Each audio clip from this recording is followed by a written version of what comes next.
এসে ভাই মাদ্রিদিস্তা আপনার যখন দেখছিলেন যে এর আগের সিজনে আমরা ইউসিএল জিতছিলাম, তারপর লা লিগা জিতছি। দেন যখন এমবাপ্পের মতো প্লেয়ার আমাদের টিমে আসছে, আপনার এক্সপেকটেশনটা কি আছিল মাদ্রিদ নিয়ে এই সিজনে? আমি যদি ১ম এই প্রশ্নটা করি আচ্ছা, এখন একটা বিষয় হচ্ছে এমবাপ্পের ইনক্লুশন যেটা মাদ্রিদে হয়েছে। গত সিজনে আমরা নর্মালি দেখছিলাম ভিনিসিয়াস জুনিয়র একটা সেম অ্যামাউন্ট অফ গোলের সাথে সাথে একটা সেম অ্যামাউন্ট অফ অ্যাসিস্টও কিন্তু সে প্রোভাইড করছিল। তো পাশাপাশি আমরা কিন্তু রাইট সাইডের রদ্রিগোকে যদি দেখে থাকি, সেও কিন্তু কিছু ক্রুশাল মোমেন্টে গোল স্কোর করে আমাদেরকে সহযোগিতা করছিল। পাশাপাশি ক্রস গুলাতে কিংবা বক্সের মিডল অফ দ্য বক্সে আসা যে বলগুলা সেগুলাতে হেডিং এ বলেন কিংবা ফাঁকা স্পেসে বলেন, এই সমস্ত জায়গা থেকে খুব সুন্দরভাবে গোল করেছিল। আমরা জানি সেটা হচ্ছে বেলিংহাম। কিন্তু এই এই সিজনে যখন আসলে এমবাপ্পে চলে আসে, তখন স্বাভাবিকভাবেই বেলিংহামকে একটু নিচে নেমে আসতে হয়। কারণ হচ্ছে গত সিজনে ভিনিসিয়াস জুনিয়র আর রদ্রিগোই কিন্তু স্ট্রাইকার রোল হিসেবে স্ট্রাইকিং রোলে খেলেছিল। আর বেলিংহাম কিন্তু সেখানে হচ্ছে অ্যাটাকিং ফলস মিডফিল্ডার নাইন। হিসেবে খেলেছিল। হ্যাঁ। তো এখন এমবাপ্পে যখন চলে আসে, স্বাভাবিকভাবে আমাদের গত সিজনে যে দুইটা অ্যাটাকিং ফিল্ডার অ্যাটাকিং প্লেয়ার ছিল, আহ, সেটা কিন্তু এখন তিনটা হয়ে গেছে। তো তিনটা হয়ে যাওয়ার কারণে আমরা স্বাভাবিকভাবে আশা করব যে আমরা আগের সিজনের চেয়ে এবারে হয়তো বেশি গোল করতে পারবো। যেটা এমবাপ্পে হয়তো প্রথম প্রথম দিকে প্রথম দিকের খেলায় সে হয়তো একটু কমফোর্টেবল ফিল করতেছিল না, গোল করতে একটু হিমশিম খাচ্ছিল, কিন্তু পরবর্তীতে আমরা কিন্তু এখন দেখতেছি সে বেশ কমফোর্টেবল এবং গোল করতেছে। কিন্তু যে সমস্যাটা আসলে হয়ে যাচ্ছে সেটা হচ্ছে মিডফিল্ড থেকে যে বল সাপ্লাই দেওয়ার প্রবণতাটা, সেই প্রবণতাটা কিন্তু গত বছরের চেয়ে এবছর কম। এটার কারণ কি হতে পারে? এটার কারণ হতে পারে ধরেন আহ ফরওয়ার্ড পজিশনে তিনজন প্লেয়ার হয়ে যাওয়ার কারণে আমাদের মিডফিল্ড পজিশনে আসলে একটা প্লেয়ার কমে গেছে। এমবাপ্পেকে ঢুকাতে গিয়ে আমাদের ক্রুসের জায়গাটা ছেড়ে দিতে হয়েছে। দেখেন, এমবাপ্পে প্লেয়িং ইলেভেনে ঢুকছে কিন্তু ক্রুস কিন্তু আউট হয়ে গেছে। আগে তো ক্রস ক্রুস চলে গেছে। খেলতো কিংবা ক্রুসের মতো অন্য কোনো প্লেয়ার খেলতো, তাহলে মিডফিল্ডে চারটা প্লেয়ার থাকতো, বেলিংহাম থাকতো, সাথে আরো তিনটা প্লেয়ার থাকতো। জি। সামনে যেহেতু শুধুমাত্র রদ্রিগো আর ভিনিসিয়াস থাকতো, তো এই যে মিডফিল্ডে একজন প্লেয়ার কমে যাওয়া, এইটার অ্যাডভান্টেজ গুলো আসলে অন্য টিম গুলা নিচ্ছে এবং মিডফিল্ড থেকে আসলে বল সাপ্লাই হচ্ছে না, যে কারণে এমবাপ্পে বলেন কিংবা এমবাপ্পের মতো ওয়ার্ল্ড ক্লাস প্লেয়ার বলেন, তারা আসলে একটু সুবিধা পাচ্ছে না। এটাই। আচ্ছা, এখন যদি আমি সেকেন্ড লেগের ম্যাচটায় আসছি, আপনি মনে করেন যে এজ এ ফুটবল ফ্যান বা মাদ্রিদিস্তা, এখানে কি কামব্যাক পসিবল? আমাদের যে বর্তমানে যে ফর্মটা আছে, এই ফর্মটা নিয়ে কামব্যাক পসিবল এই ম্যাচে? এখন কামব্যাক করার বিষয়টা আসলে যদি বলতে চাই, রিয়াল মাদ্রিদ কে আমরা নরমালি কামব্যাকের জন্য একটু বেশি চিনি। সবাই আসলে জানে আমরা আসলে কতটা কামব্যাক করছি। লাস্ট 2022 এর ইউসিএল বলেন বা লাস্ট ইয়ারের ইউসিএল বলেন, আমরা যে কিভাবে কামব্যাক করছি, সিটির বিপক্ষে কিভাবে কামব্যাক করছি, কিংবা আপনি যদি চেলসির ম্যাচের কথা বলেন, বায়ার্ন মিউনিখের ম্যাচের কথা বলেন, এই সমস্ত ম্যাচের কথাও যদি বলেন, আমরা সবসময় কিন্তু পিছাই ছিলাম। এবং এই ম্যাচগুলো কিন্তু আমরা পিছাই থেকেও কামব্যাক করে আসলে পরবর্তী রাউন্ডে আমরা উত্তীর্ণ হয়েছিলাম। কিন্তু এবারের সিনারিওটা আসলে একটু ভিন্ন। সেটা হচ্ছে, এর আগের বার কখনোই আমরা যতবারই কামব্যাক করেছি, কখনোই আমরা কিন্তু ৩ গোলে পিছিয়ে ছিলাম না। ৩ গোলের তো ইয়ে এইটা আমাদের ছিলাম না। জন্য প্রথম যে এইবারই আমরা এমন একটা সেকেন্ড লেগ খেলতে যাব যেবারে আসলে আমরা ৩ গোলে পিছিয়ে আছি। তো এইটা আমাদের জন্য একটু টাফ হইতে পারে। আর পাশাপাশি আমরা যদি আর্সেনালের স্টেট গুলো একটু দেখতে চাই, আমি রিসেন্টলি একটা স্টেট দেখেছি, সেটা হচ্ছে লাস্ট 79, মানে 79 79টা ম্যাচে ম্যাচে, আর্সেনালে হ্যাঁ, হ্যাঁ, মাত্র আর্সেনাল একবার আসলে ৩ গোল কনসিড একবারই করছিল। ৩ গোল কনসিড করছে, যেটা হুম, আসলে ৭৯তম ম্যাচ এবং হুম, ২০২৩ সালের কথা, ৭৯ সেটাও আবার লিগে। এবং সেই গোলে তারা ৩ গোল স্কোরও করেছিল। মানে ৩ গোল যে তারা শুধু কনসিড করেছে এমন না, তারা ৩-৩ ম্যাচে সেই ম্যাচটা কিন্তু ড্রও করেছে। তো এখানে আসলে একটা আমাদের জন্য চ্যালেঞ্জিং ফ্যাক্টর। পাশাপাশি আরেকটা বিষয়, চ্যাম্পিয়ন্স লিগ কিন্তু টপ টায়ার একটা টুর্নামেন্ট। তো এই টুর্নামেন্টটা এখন পর্যন্ত সেমিফাইনাল আসা অবধি যে যে ম্যাচগুলো আসলে আর্সেনালকে খেলতে হয়েছে, তারা টোটাল হয়তো 0.55, মানে প্রতি ম্যাচে মাত্র 0.55 গোল কনসিড করেছে, মানে দুইটা ম্যাচে একটা গোল কনসিড করেছে। তো আহ, আর্সেনালের ডিফেন্সও এই ইয়ার অনেক স্ট্রং বলতে গেলে। যদিও তারা ওই যে গাব্রিয়াল ডিফেন্ডার মিসিং করবে, তারপরও আই থিংক যে অনেক স্ট্রং এই ইয়ার। এখন দেখেন গ্যাব্রিয়েলকে তারা মিস করলেও গ্যাব্রিয়েল হয়তো এই ম্যাচ খেলবে না, কিন্তু আপনি একটা জিনিস খেয়াল করে দেখেন, গত ম্যাচে গ্যাব্রিয়েল কি আমাদেরকে বেশি প্রবলেমে ফেলেছিল? না, না, না, না, গ্যাব্রিয়েলের গাব্রিয়েল চেয়ে সবচেয়ে বেশি প্রবলেমে ফেলেছিল কিন্তু আমাদেরকে সালিবা। এই যে সালিবা। সালিবার কাছে কিন্তু এমবাপ্পে আটকে গেছে। সালিবার কাছে কিন্তু নরমালি আমাদের সকল অ্যাটাক কিন্তু ব্লক হয়ে যাচ্ছিল। তো সালিবাকে আসলে আটকানোটা একটু টাফ। আমাদের আসলে গ্রাউন্ড বল খেলতে হবে। গ্রাউন্ড বল খেললেও যে খুব একটা সুবিধা করতে পারবো তেমন না। আর আমরা তো নরমালি আমাদের প্লেয়ারদের হাইট তো তেমন বেশি নাই, বেলিংহাম ছাড়া। এমবাপ্পে কিছুটা হেডে ভালো করতে পারে, কিন্তু এত বেশি হাইটের প্লেয়ার না যে আমরা ক্রস করলেও বেলিংহাম বা এমবাপ্পেকে দিয়ে গোল করাতে পারবো। সো আমাদের আসলে গ্রাউন্ড বল খেলতে হবে, এমন ভাবে বলগুলা খেলতে হবে যেন ডিফেন্স লাইনটা আসলে ভাঙে। জি। আরেকটা সিনারিও যদি আমরা দেখি যে আমরা লাস্ট যেটা ম্যাচে এমবাপে রেড কার্ড খাইছে, এই ম্যাচটাতে আমরা ক্লিন শিট রাখছি প্রায় মেবি ৮ না ৯ ম্যাচ পরে আই থিংক। মানে রেড কার্ডের কথা বলতেছেন? না, না, রেড কার্ডের যে ম্যাচটা হইছে এই ম্যাচটাতে তো আমরা ক্লিন শিটে জিতছিলাম। এই ম্যাচের আগে আমরা ৮ না ৯ ম্যাচ আমি দেখছি, একটা স্টেট দেখছি যে আমরা কোনো ক্লিন শিট রাখতে পারি নাই। আমরা আসলে আমি বার্নবি কথাটা হোক বুঝতে বা পারতেছি না একটু। আচ্ছা, আমি আবার বলতেছি যে আমরা লাস্টের যদি আমি ১০ ম্যাচ ধরি যে আমরা লাস্টের যে ম্যাচটা ছিল আলাবেজের সাথে এই ম্যাচটাতে ৮ ম্যাচ পরে আমরা ক্লিন শিটটা রাখতে পারছি। এর আগে কোনো ক্লিন শিট রাখতে পারি আচ্ছা নাই আচ্ছা, আমরা। হ্যাঁ, ক্লিন শিটের ব্যাপারটা, হ্যাঁ, এটাই। হ্যাঁ, ক্লিন শিটটা এই যে রাখতে পারি ক্লিন নাই। শিটের ব্যাপারটা, আসলে প্রবলেমটা কোথায় হচ্ছে জানেন? ক্লিন শিটের প্রবলেমটা আমি আসলে দেখতেছি দুইটা সাইডের অ্যাটাক থেকে। এই যে রিয়াল মাদ্রিদকে যে দুইটা সাইড দিয়ে অ্যাটাক গুলা বাস্কোস আর করতেছে। হ্যাঁ, এই যে গার্সিয়া। আমাদের রাইট জি, জি। ব্যাক বলেন, লেফট ব্যাক বলেন, এরা আসলে ভালনারেবল। প্রচন্ড লেভেলের আসলে ডিফেন্সিভলি স্ট্রং না। আপনি ভাস্কেস জি। একজন মেকশিফট রাইট ব্যাক, কিন্তু সে কিন্তু তার পজিশন আসলে কিন্তু রাইট ব্যাক না, সে কিন্তু নরমালি রাইট উইং এ খেলতো আগে। রাইট উইং এ তো জিদান খেলতো। কিংবা জি। বলেন আনচেলত্তি বলেন, ওরা কিন্তু আসলে ভাস্কেসকে রাইটে নিয়ে আসছে। তো ভাস্কেসকে আমরা বাদ দিলাম, ভাস্কেসকে বাদ দিলেও কিন্তু আমরা রাইট ব্যাকের অপশন কিন্তু পাই শুধুমাত্র ভালভার্দেকে।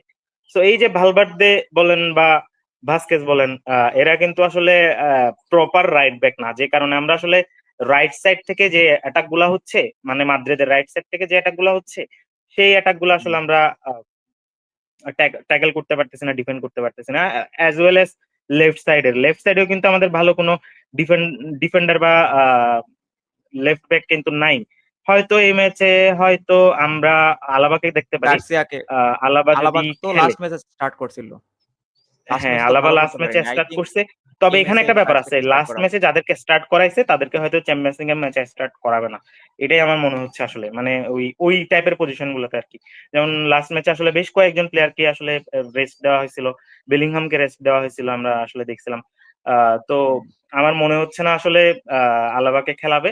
সেক্ষেত্রে যেহেতু আমাদের স্কোর করতে হবে, আমরা হয়তো সেই দিকে হয়তো ফ্রান গার্সিয়াকে দেখতে পারি, হয়তো বা। রিও ফার্নান্দো যে ইউটিউব চ্যানেলে ও একটা স্টেটমেন্ট দিছিল সেকেন্ড লেগ নিয়ে, এই স্টেটমেন্টটা দেখছেন আপনি? না, এটা খেয়াল করিনি। নে ও বলছে যে রিয়াল মাদ্রিদ গোল কনসিড করবে। ১ টা ২ টা গোল কনসিড করতে হবে। তাইলে রিয়াল মাদ্রিদকে ৫ টা গোল স্কোর করতে হবে। যেখানে ও বলছে যে হ্যাঁ, এটা হ্যাঁ, হ্যাঁ, এটা ইম্পসিবল তো ৫ টা অবশ্যই। গোল। আমরা আসলে জি, ৩ গোলে পিছিয়ে আছি। রিয়াল মাদ্রিদকে জি, যদি একটা গোল আপনি দিয়েই দেন, আর্সেনাল যদি একটা গোল স্কোর করে, আমাদের তখন তো আসলে ৪ টা গোল করতে হবে। ৪ টা তাই না? হ্যাঁ, স্কোর এইটা করা আসলে লাগবে এটা। তখন অনেকটা ওই যে পিএসজির সাথে বার্সা যেভাবে কামব্যাক করছে, ঐরকম একটা সিনারিও জি, হয়ে যাবে আসলে তখন। তো ৪ টা গোল করতে হবে। আর্সেনাল যদি কোনোভাবে ২ টা গোলে কনসিড করে ফেলে, সরি, স্কোর করে ফেলে, তখন দেখা যাবে আসলে আমাদেরকে ৫ টা গোল করতে হবে। তাও ৫ টা গোল করলে কিন্তু আমরা ম্যাচটা মাত্র ড্র করব। তো আমারও মনে হইতেছে এখানে যে আরেকটা কথা আছে। গোল আমরা পেপ কনসিড গার্দিওলাও করবই। কিন্তু একটা কথা বলছে কয়েকদিন ধরে, ঘোরাঘুরি করতেছে। এটা হয়তো আপনি খেয়াল করছেন। রিয়াল মাদ্রিদ যদি ২০ মিনিটের মধ্যে একটা গোল দিয়ে দেয়, তাহলে একটা গোল আহ দিয়ে দেয়। হ্যাঁ, তো ম্যাচটা জয়ের আশা তোমরা বাদ দিয়ে দাও। এরকম একটা কথাও জি। কিন্তু ঘোরাঘুরি করতেছে। কিন্তু আমি রিও ফার্নান্দোর যে কথাটা বলছে এটার সাথে একমতই। কারণ আমরা ক্লিন শিট রাখতে পারবো না। আই থিংক কালকের ম্যাচে আমরা ক্লিন শিট রাখতে পারবো না। মিনিমাম একটা গোল আমরা কনসিড করবোই। তাইলে আমাদের ৩ গোলের জন্য না, আমরা ৪ বা ৫ গোলের জন্য যাওয়া লাগবে এই ম্যাচে। হ্যাঁ, আমার তো আসলে এটাই মনে হচ্ছে, আমরা যদি গোল কনসিড করে ফেলি তাহলে আমরা প্রবলেমটাতে পড়বো। তো যে কোনো ভাবে আসলে আমরা যে গোল করতে যাব, গোল করতে হলে তো আমাদের প্লেয়ার গুলাকে আর্সেনালের থার্ডে থাকতে হবে, তাই না? তো জি, আর্সেনালের থার্ডে যখন আমরা চলে যাব, তখন কিন্তু আমরা ডিফেন্সিভলি উইক হয়ে যাব, এটা কিন্তু আমাদের মাথায় রাখতে হবে। তো এই যে আমাদের নিজেদের ঘর বাঁচাতে হবে এবং আমাদের স্কোর করতে হবে, এটা আমাদের টার্গেট থাকা উচিত। জি। আর লাস্ট ৪-৫ বছর ধরে আপনি খেয়াল করছেন কি, সিওর এটা খেয়াল করছেন আপনি দেখেন যে রিয়াল মাদ্রিদ যতবারই কামব্যাক করছে, আমরা কিন্তু ৭০ মিনিটের আগে আমরা এভারেজ খেলাটা খেলছি। কিন্তু ৭০ মিনিট পর রিয়াল মাদ্রিদের কি হয়ে যায় এটা অপোনেন্ট টিমই বলতে পারবে ভালো করে। কিন্তু এই ম্যাচে কিন্তু ৭০ মিনিট পর্যন্ত যে নরমাল খেলে যাবো, ৭০ মিনিটের পরে আমরা কামব্যাক করে নিবো, এই সিচুয়েশনটা নাই। কিন্তু এই ম্যাচে আমাদের ফার্স্ট হাফেই ভালো খেলতে হবে বা ৭০ মিনিটের আগেই আই থিংক ২ টা মিনিমাম ২-০ গোলের বা বলেন ৩-১ গোলের লিডে যেতে হবে যদি আমাদের কামব্যাকটা। এটা অবশ্যই যে জি, জি। দেখেন আসলে খেলা যখন শুরু করবে তখন আসলে আর্সেনালকে কোনো সুযোগই দেওয়া যাবে না। যখনই খেলা শুরু হবে ফ্রম দ্য ফার্স্ট মিনিট আর্সেনালকে কখনোই সুযোগ দেওয়া যাবে না। রিয়াল মাদ্রিদকে আসলে অ্যাটাকের উপরে অ্যাটাক করতে হবে। আমার একটা কথা মনে পড়ে, হয়তো কথাটা হোসে মরিনহো বলছিল, attack is the best defence. So difference. এই যে ডিফেন্সটাকে আমাদের স্ট্রং করতে হলে আমাদের যত বেশি সম্ভব আসলে অ্যাটাক করতে হবে। সো আমরা যত বেশি অ্যাটাক করব আর্সেনালকে তত বেশি ডিফেন্সিভলি তাদেরকে আটকে রাখতে পারবো, মানে ডিফেন্সিভ ওয়ার্কে তাদেরকে ব্যস্ত রাখতে পারবো। এবং তারা যদি ডিফেন্সিভ ওয়ার্কে ব্যস্ত থাকে হয়তো তারা বল নিয়ে অ্যাটাক এত বেশি করতে পারবে না। এবং বল নিয়ে যে অ্যাটাক করবে, তারা কাউন্টার অ্যাটাক করুক বা যাই করুক, আমাদেরকে আসলে ওই অ্যাটাকটা আসলে মিডফিল্ডে থামাই দিতে হবে। কারণ আমি আসলে মিডফিল্ডে দাও আহ, আই কারণ থিংক আমি আসলে আমাদের রিয়াল মাদ্রিদের ফাইনাল যে ডিফেন্ডার গুলা বলেন রাইট সাইড বলেন লেফট সাইড বলেন, এদেরকে আসলে তেমনটা ভরসা করতে পারতেছি না আসলে। বর্ষাকার সো দেন। যেটাই করতে হবে আমাদের, ওদের অ্যাটাক গুলো আমাদের মিডফিল্ডে ধ্বংস করতে হবে এবং আমাদের অ্যাটাকের পর অ্যাটাক করতে হবে, এবং সেটা from the first minute, not after the 70 minutes. ওদের মিডফিল্ড কিন্তু অনেক স্ট্রং। রাইস, তারপর ওডেগার্ড, দেন মেবি পার্টে স্টার্ট করবে। এই মিডফিল্ড ব্যাটলটা আমাদের জিতা লাগবে। যেখানে আই থিংক চুয়ামেনি স্টার্ট করবে।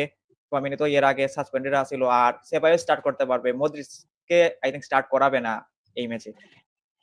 দেখেন এখানে আসলে সোয়ামেনির কথা বললেন আপনি, সোয়ামেনি কিন্তু বলার না, সে কিন্তু জি, জি। ব্লকার।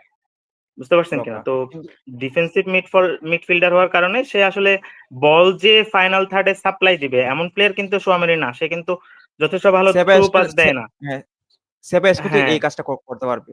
ও হ্যাঁ, কিন্তু আমি কামব্যাক এই করছে কথাটাই ইনজুরি থেকে। বলতেছিলাম। আমার মতে জি, কি মনে হয় জানেন? আমাদের আসলে রদ্রিগোর স্পেসটাকে বাদ দিতে হবে। আমি আসলে এই ম্যাচে চাই রদ্রিগো ফার্স্ট হাফে এই ম্যাচটা না খেলুক। রদ্রিগোকে যদি আপনি ফার্স্ট হাফে ম্যাচটা না খেলান, তাহলে এই যে রদ্রিগোর একটা এক্সট্রা পজিশন, এই পজিশনটা আপনি কিন্তু সেবায়োসকে দিতে পারেন।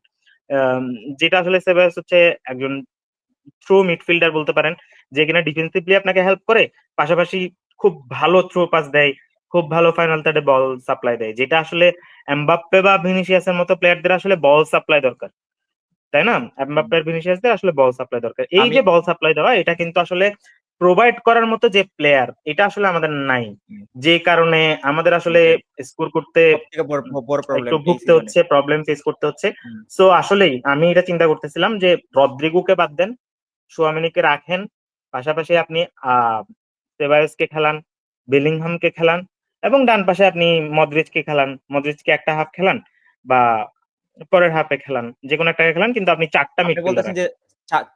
৪ টা মিডফিল্ড ইয়েস, আর চারটা ফ্রন্ট মিডফিল্ডার লাইনে রাখার কথা বলছি। বিনি আর এমবাপে। হ্যাঁ, হ্যাঁ, এটাই। আমি প্রেডিক্ট লাইনআপে আসতেছিলাম যে যদি আপনি এই ম্যাচটা যদি আপনাকে রিয়াল মাদ্রিদের ম্যানেজার হিসেবে দেওয়া যাইত, যদি বলতো যে আপনার অ্যাপ্রোচটা কি হইতো বা আপনার স্টার্টিং লাইনআপটা কি হইতো? এই প্রশ্নটাই করতে চাইছিলাম। কিন্তু আপনি আনসার তো দিয়ে দিছেন। দেখেন তো এখন ব্যাপারটা হচ্ছে গোলকিপার হিসেবে তো কর্তোয়া থাকবেই, আর কর্তোয়া, রাইট ব্যাক হিসেবে আমাদের আসলে কোনো অপশন নাই। এখন ভালভার্দে। ডিফেন্সিভলি একটু একটু স্ট্রং থাকতে হবে। সেটা যদি আমরা চিন্তা করি, তাহলে আমরা রাইট ব্যাকে হয়তো আহ ভালভার্দেকেও নামাইতে পারি, ভাস্কেসকেও নামাইতে পারি। সো মিডফিল্ডটা স্ট্রং রাখতে হলে আমাদেরকে আসলে সেদিক দিয়ে ভাস্কেসকে নামাইতে হবে। সে ডিফেন্সিভলি জি। একটু একটু উইক হোক, তারপর আমাদের আসলে ভাস্কেসকে নামাইতে হবে। যদি আমি ম্যানেজার হই, আমি আসলে ভাস্কেসকেই খেলাবো। আর সেন্টার ব্যাক হিসেবে তো আমি রুডিগার আর আसेंसियोকেই খেলাবো, এটাতে কোনো এসেনসিও। ডাউট নাই। জি। আর আসলে আমাদের কাছে অপশনও আমি নাই। ভালো খেলে। হ্যাঁ, জি, আসলেই জি, ওর আসলে অপশনও নাই। রুডিগার আসেনসিওকে বাদ দিয়ে যে আলেবাকে সেন্টার ব্যাক হিসেবে খেলাবো জি, জি। এটার অপশন কিন্তু আমি দেখতেছি না। আবার তো সো জি, লেফট ব্যাকে আমি আসলে কাকে খেলাবো এটা আ যদি আমি ৪ টা মিডফিল্ডার খেলাই, এই যে আমি একটু আগে বললাম আমি ৪ টা মিডফিল্ডার খেলাবো। ৪ টা মিডফিল্ডার খেলাবো দেখেই আমি আ লেফট সাইডে আসলে আমি ফার্স্ট হাফে প্রিফার করব অ্যাকচুয়ালি সেই জায়গাটাতে আলাবাকে। সে লেফট ব্যাক হিসেবে আগেও অনেক ম্যাচ খেলেছে এবং আ ফাইনাল থার্ড অনেক বল প্রোভাইড করেছে, ক্রস করেছে। আম ইভেন ইভেন অনেকগুলো অ্যাসিস্টও সে কিন্তু বায়ার্ন মিউনিখের হয়ে করছিল।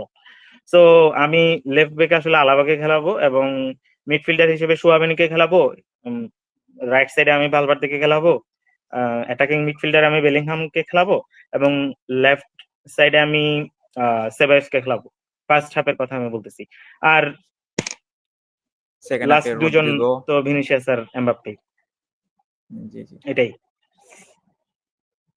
আপ আ আপনার কি মানে আপনার প্রেডিক্টেড লাইন-আপটা কি হইতে পারে? আই থিংক আনচেলত্তি তো আই থিংক যে রদ্রিগোকে বেঞ্চ করবে না।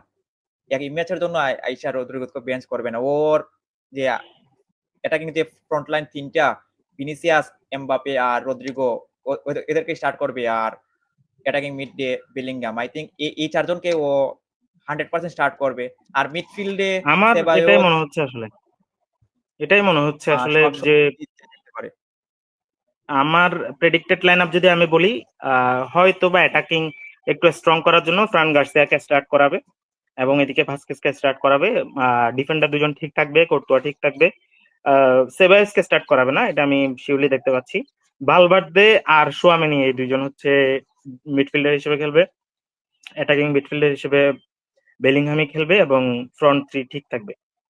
ভিনি, এমবাপ্পে আর রদ্রিগো। এটাই হচ্ছে জি, জি। মানে মনে হচ্ছে আনচেলত্তি এভাবেই খেলাবে। আচ্ছা। আপনার কাছে লাস্ট একটা প্রশ্ন। যদি আমরা এই কামব্যাকটা করতে পারি, যে আমাদের কি প্লেয়ার হইতে পারে? ১ জন হইতে পারে, আপনার কাছে ২ জন হইতে পারে। যে যদি কামব্যাকটা পসিবল হয় তাইলে man of the match performance কার হইতে পারে আপনার মতামতে? আমি আসলে মনে প্রাণে আশা করতেছি আ এমবাপ্পে আসলে খুবই ভালো খেলুক, একটা হ্যাটট্রিক করুক এবং তাকে আসলে পূর্ণ সহযোগিতাটা বেলিংহাম কিংবা ভিনিসিয়াস করুক। এটাই আমি চাইতেছি। So Mbappe should be hour কি প্লেয়ার এই ম্যাচের জন্য এবং হুম। যদি কামব্যাক করে আমি আ মনে প্রাণে বিশ্বাস করতেছি যে এমবাপ্পেই সবচেয়ে ভালো খেলবে এবং ম্যান অফ দ্য ম্যাচও সে হবে। আমার কাছে লাগতেছে কেন জানি যে যদি কামব্যাকটা পসিবল হয় তাইলে ভিনিসিয়াসের একটা বড় একটা অবদান থাকবে এই ম্যাচে। ভিনিসিয়াস যদি ভালো না খেলে হ্যাঁ, আমাদের আই থিংক ভিনিসিয়াসের অবদান কামব্যাকটা অবশ্যই করা থাকবে। এটা আপনি জি, জি। ডিনাই করতে পারেন না।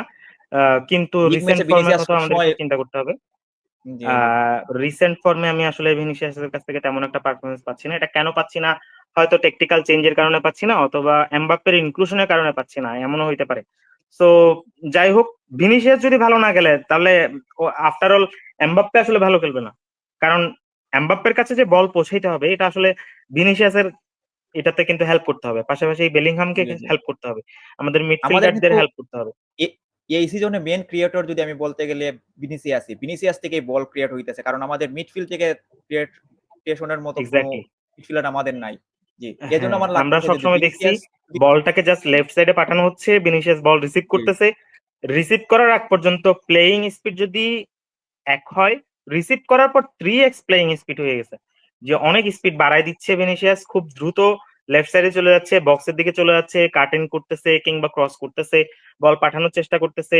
সে ডি বক্সের সামনে ঢুকে ইভেন শটও নেওয়ার চেষ্টা করতেছে। সো হ্যাঁ, ভিনিসিয়াসকে অবশ্যই খুব ভালো একটা রোল প্লে করতে হবে। আ জি, জি। এটাই আসলে ভিনিসিয়াস বলেন কিংবা বেলিংহাম বলেন বা এমবাপ্পে বলেন, এরা আসলে ভালো না খেললে সবাইকে আসলে ভালো খেলতে হবে। এক্সেপশনালি ভালো খেলতে সবাইকে হবে। ভালো খেলতে হবে। কারণ হ্যাঁ, ৩-০ লিড থেকে আসার জন্য গোলকিপার তো ভালো খেলবেই। কোর্তুয়াকে নিয়ে তো আর কোন সন্দেহ নাই। ডিফেন্সিভ ভালো পারফরম্যান্স দিতে দেওয়া লাগবে। এসেনসিও, রুদিগারের। তো আপনার প্রেডিকশন কি এই ম্যাচ নিয়ে? কি হইতে পারে স্কোর লাইন? আমি আসলে প্রেডিকশন নিয়ে এত বেশি চিন্তা করি নাই। এখন আ চিন্তা আসলে আমি আশা করতেছি না যে কামব্যাক করব। জি। খুব বেশি আশা আসলে করতেছি না। সো জি, আমার ৩-০ মনে থেকে হচ্ছে তো আমরা কামব্যাক আমি দেখি ৩ নাই টা গোল আমার। স্কোর করব। কিন্তু আমরা ১ টা জি। গোল কনসিড করব। আমার কেন জানি সো মনে আমি হইতেছে কালকে আমার মনে হইতেছে যে আমার 4-1 গোলে আমরা এই ম্যাচটা ড্র করতে পারি 90 মিনিট আচ্ছা, তাহলে পর্যন্ত। আপনার তারপর কি প্রেডিকশন হইতে বলতেছেন পারে আপনি জানি না। 4-1। হ্যাঁ, 4-1 90 মিনিট পর্যন্ত। এরপরে কি হইতে পারে এটা জানি না। আই থিংক এটা মনে হইতেছে প্লেয়ারদের সব ওই যে স্টোরি দেখে ওদের মোটিভেশন যে দিতেছে ফ্যানদের ওইগুলা দেখে। এরপরে আরেকটা জিনিস দেখলাম এই ম্যাচের জন্য 18 বছরের নিচে এবং 40 বছরের উপরে কোন ফ্যানকে এলাও করবে না বার্নাব্যুতে।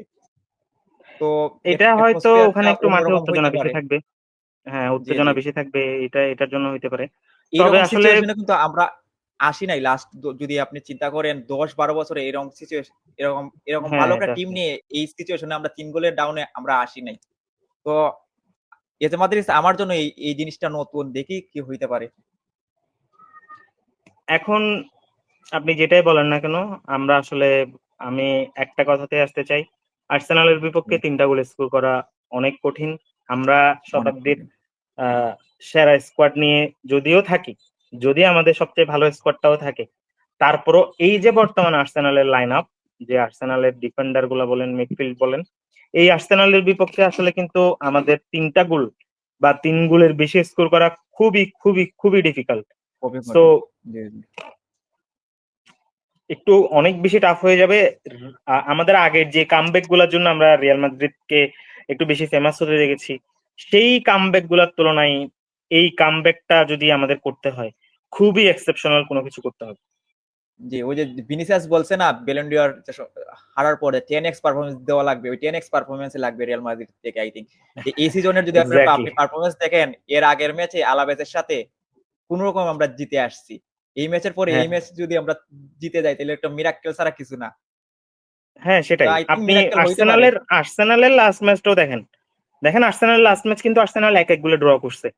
ড্র করছে। বুঝতে পারছেন কিনা? এই যে একটা গোল, আমরা আর্সেনালকে আমাদের বিপক্ষে ৩ টা গোল স্কোর করল। এইটাই আমার কাছে সবচেয়ে বেশি অবাক করার বিষয়। যে আর্সেনাল উম কনসিড কম করুক, ঠিক আছে, কিন্তু বেশি গোল কেমনে করবে? হ্যাঁ, এটা হয়তো হইতে পারে ২ টা আ ফ্রি কিকের এক্সেপশনাল জন্য। ফ্রি কিকের কারণে, জি। হ্যাঁ, হয়তো আপ হয়ে গেছে। জি, না হলে আপনি কিন্তু তারা প্লেয়িং এক আ একটা জিনিস মনে আছে কিনা আপনার জানি না যে পিএসজির সাথে ম্যাচটা আপনার মনে আছে যে আমরা ফার্স্ট লেগে 1-0 তে হেরে আসছিলাম ওদের মাঠ থেকে। এমবাপ্পে গোল করছিল ওটাতে। এমবাপ্পে গোল করছিল। এই ম্যাচটা কিন্তু আমরা অনেক বাজে খেলছিলাম। কিন্তু ওই যে কোতোয়া পেনাল্টি সেভ দিছে। এরকম অনেক ভালো সেভের কারণে আমরা 1-0 তে আসতে পারছি। আর এই হ্যাঁ, হ্যাঁ। ম্যাচটাতে অসাধারণ ২ টা ফ্রি কিক হয়ে গেছে। নাইলে আই থিংক যে এই ম্যাচটাতে আমরা 1-0 কনসিড করেই আমরা বার্নাবিতে আসতাম। বা হইতে পারত যে 1-0 যদি থাকতো তাহলে বা 2-0 হইতে পারত বা 2-1 ও হইতে পারত। 2-0 যদি আমরা থাকতো, দেখেন জি, আ ২ টা ফ্রি কিক কিন্তু ডেক্লান রাইস আম স্কোর আউট করছে। Of the world so free kick. জি, জি। হ্যাঁ, ২ টা ফ্রি কিক একটা ম্যাচে স্কোর করা খুবই ডিফিকাল্ট একটা ব্যাপার। আ আপনি চিন্তা করে দেখেন একটা ম্যাচে ২ টা পজিশন আলাদা পজিশন থেকে ২ টা ফ্রি কিক একই প্লেয়ার স্কোর ২ করছে। টা ফ্রি কিক। সো এই ফ্রি কিক গুলোতে আসলে কিন্তু রিয়াল মাদ্রিদের প্লেয়ারদের কোনো কিছুই করার নাই। সো মনোভাব আপনি যে ভেঙে এই গেছিল আই ম্যাচটাকে থিংক। আসলে ৩-০ বলবেন এটা না বলে আসলে কিন্তু বলা যায় ১-০ তে রিয়াল মাদ্রিদ ম্যাচটা হারছে। যদি আমরা ফ্রি কিকে গোলগুলা কনসিড না করতাম। গোল তো গোলই। ফ্রি কিকে হোক, পেনাল্টিতে হোক বা ২ টা ঠেলে কিন্তু গোল দিয়ে হোক। গোল লাইন ক্লিয়ারেন্স ও দিছিল। একটা বেলিংহাম তারপর একটা আলাবা। এরকম করে আমরা লাস্ট ৪-৫ বছর ধরে যে ২ টা ইসিএল জিতছি এরকম করে জিতে আসছি। তো আই থিংক আমি ভাবছিলাম হ্যাঁ, ১-০, ২-০ আমরা লিডে বা ওই লিড না সরি কনসিড করে আসবো। হয়তোবা একটা গোল স্কোর করে ফেলবো ২-১ নিয়ে আসবো। তারপর বার্নাবেতে এসে জিতে যাবো। কিন্তু ৩-০ হইছে আমার মতে যে ২ টা অসাধারণ ফ্রি কিক। এই ফ্রি কিক গুলা আমি লাস্ট ১০ বছরে কাউকে পারতে দেখি নাই। এরকম পারফেক্ট ফ্রি কিক। এটাই আসলে আ আমরা আসলে গোলটা বেশি হজম করে ফেলছি। ৩ টা গোল হজম করে জি, ফেলছি। জি এটা ৩-০। আসলে এই কারণে আসলে জিনিসটা একটু বেশি ডিফিকাল্ট হয়ে গেছে। আগের যে কামব্যাক গুলা সেগুলোতে আমরা কিন্তু এত বেশি গোল হজম করি নাই। যে কোনো না কোনোভাবে হয়তো কোর্তোয়া হয়তো আমাদেরকে বাঁচাইছে, অথবা গোল বাছাই লাইন ক্লিয়ার হইছে, অথবা আমরা ২ গোল হজম করে ফেলছি, আমরা একটা গোল স্কোর করে ফেলছি। এই ধরনের সিচুয়েশন কিন্তু আমরা সবসময় আ মানে এইভাবেই কিন্তু আমরা সেকেন্ড লেগে যেতাম আরকি। ফার্স্ট লেগে এভাবে হারতাম হয়তো। কিন্তু এখন দেখেন আমরা যে ৩ টা গোল হজম করছি আমাদের উচিত ছিল কিন্তু একটা গোল যেকোনোভাবে একটা গোল পরিশোধ করা। তো একটা গোল জি, জি। আমি লাস্টে হ্যাঁ, একটাই চাইছিলাম যে কোন রকম একটা থেকে কোন রকম ওন একটা গোল গোল হোক হোক বা এটাও আমি চাইতেছিলাম বারবার। গোল যদি হ্যাঁ, স্কোর ৩ করে টা গোল ফেলতো আমি আমি তিন টা গোল 70-80% সিওর আছিলাম যে বার্নাবিতে আমরা কামব্যাক করতে পারবো। কারণ ২-০ গোল মাদ্রিদ অনেক কামব্যাক করছে। ৩-০ তে হুম, একটু হুম। ডিফিকাল্ট হইতে পারে। এটাই। এখন দেখেন যদি আমরা কোনোভাবে একটা গোল স্কোর করতে পারতাম, তাহলে হয়তো আমরা এই যে 3 গোলের ইকুয়েশনে আমাদের যেতে হতো না। জি, তখন আমাদের কিন্তু 2 গোলের ইকুয়েশনটা লাগতো।